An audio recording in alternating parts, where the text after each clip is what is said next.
Hello guys, today we'll be reviewing some more older films. What I mean by older films, I'm not talking about films like the 1940s and 50s. I'm talking about films like that came out in the 2000s, stuff like that. Today we'll be talking about the film called Underworld. Underworld is actually a good vampire movie unlike Twilight. Yes, Twilight, I had to bash you again because you're a bad movie.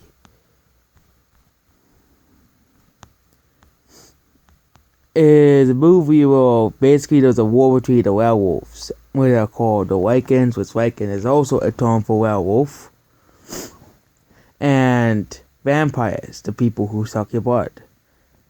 That's basically how it starts off. And a vampire specialized in assassinating a vampire specialized in killing Vikings, assassinating them, tracks two Vikings. Serene's motivation goes beyond duties. He wants revenge because 600 years ago, when she was a child, the Vikings killed her family. The vampires believed they defeated the werewolves many centuries ago, killed the leader Lucian, but they must kill the surviving Vikings. Even though throughout all the films, Vikings are prevalent for every single film. And they locate the den of the Vikings and they have developed a UV village capable of killing vampires. Later, he arrives at the mansion of a vampire coven. Recounting these events, urges the attack on the Vikings, but the vampire regent Craven dismisses his proposal. Serene determines that the pair of Vikings may be following a hero in Michael Corvin, and continues her investigation in Viking hell and assigns the same scenes that spoiled that it might kidnap descendants in the ancient core of his family, trying to find a pure source of ancient powerful Corvius bloodline. Soon after Serene finds Michael, the pair is attacked by the Vikings. Agreed, the leader, who was revealed to be Lucian. Lucian bites Michael, but Serene helps Michael escape because the two become attracted to each other. Serene discovers that Craven was only with Lucian's was the only witness to Lucian's supposed death. Since he's a conspiracy, she awakens a poor, dormant, powerful vampire elder, Victor, who has been hibernating. Victor has been angered by his earlier awakening. It was Marcus's turn to rule the coven. Victor believes that Craven or Serena acquaintance the vampire hierarchy. Craven, meanwhile, secretly planned to kill Amelia, another vampire elder, and the companions are with Lucian's help. Serena informs Michael about the feud in the past when she blinds him, fearing that he'll kill bad, innocent people who have done absolutely nothing wrong, and changes to his Viking form at the coming night's full moon. Serene captures Sins out. Michael is captured by the Vikings. Serene returns to the mansion of Sins, who admits Victor and the Vikings are trying to combine the bloodlines of the two species of Corvius strain. The shared source of both vampire and Viking bloodlines to create a powerful hybrid. After Craven flees the mansion because Sins has revealed his true relation of Lucian.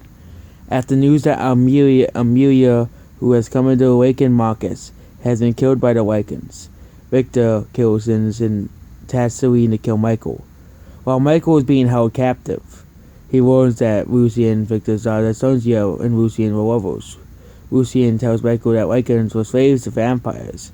When Victor warned that her daughter had been impregnated by a Viking, he killed her to prevent any crossing of the two species, which led to war. According to the Vikings, that's basically the entire plot of. Right now is really the entire plot of the Rise of the Vikings movie. That's really the entire part of the third movie. So yes, they already told you the ending of the third movie. According to Lucian, it'll create a hybrid creature more powerful than both vampires and Vikings.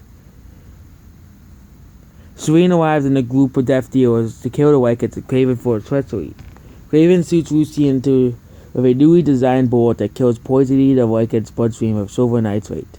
Serene rescues Michael, who was shot by Craven. Craven tells Serene that it was Victor who killed her family. Lucian stabs Craven in the leg and convinces Serene to bite Michael, transferring the virus into his bloodstream. Serene complies and Craven flees killing Lucian. Victor arrives and admits that he killed Serene's family. He believes he's grateful that he spared her to make and made her immortal. He reveals the truth of his love for Sonja, and his choice was to have her killed to protect the vampires. And that now he must kill Michael to protect the vampires. Serene eventually does kill Victor with Michael's help, who is now a hybrid. Serene and Michael leave the Lycan Rail and now enemies of both species. After Manson and Blood sends his forces keep and basically suffering with the Elder, a carrier of the original strain. So yes, it was definitely way better than that Twilight movie. I give this. It had some great action. The story was okay. They explained.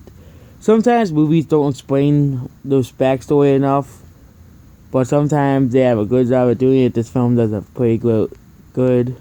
And they even explain the full backstory of the Lycans, and they explore that part more in the other film.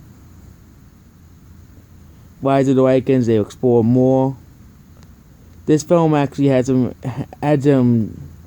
This film is portrayed, looks really dark and really like dark film. So if you want to see a more dark film, you can watch this film. It's a horror film, but it's not really that much of a horror film when compared to other horror films. Because this film wasn't really scary. It was really dark and gritty and doomy, and it actually had the actual story. Unlike most horror movies, bad guy, dark evil guy comes to house. He scares people. People outside of Vita get scared. And it's definitely much better than the actual horror formula itself. I give this movie a 7 out of 10. Make sure to like, share, subscribe, and goodbye.